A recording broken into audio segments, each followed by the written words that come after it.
there absolutely is a time and place for recall type questions where we're getting them to sort of elicit their prior knowledge, connect in with what they're thinking, different pieces like that. But there are other questions too. So I've got a list here.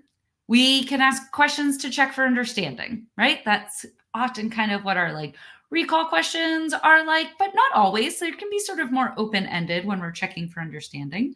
We can ask questions to start a discussion, to kind of be that seed that kicks things off. We can ask questions that invite curiosity. We're like, come on, it's in there. Every toddler asks tons and tons of questions. It's back in there. How can we pull out that natural curiosity that we all have, pull it back up to the forefront? We can ask questions to begin an inquiry, to help our students step into that inquiry space. So beyond just kind of what are our curiosities, now let's pursue those with an inquiry. We can ask questions about determining students' prior knowledge or getting them to articulate, identify their prior knowledge, and questions for stimulating critical thinking.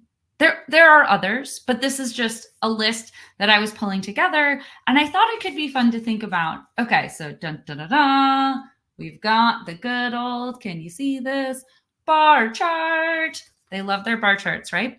And when thinking about, okay, so in this one bar chart, could we ask all those different types of questions? I know, I love sort of nerding out. Thanks for joining me as I totally nerd out on visualizations and how we can help our students think about them from different ways. Okay, so we've got a bar chart here.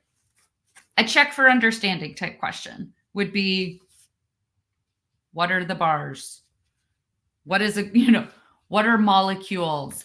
Do you know what's on the, over here, we've got food molecules, or like, where are the food molecules? Checking that they can sort of read what's going on, what is along our horizontal or our x-axis, check for understanding that they're reading the labels, that they understand that the bar is representing the relative scale of that food molecule in a graham cracker. So all of those questions that we're getting at, kind of what are on the axes, what is on the page, those are check for understanding type questions.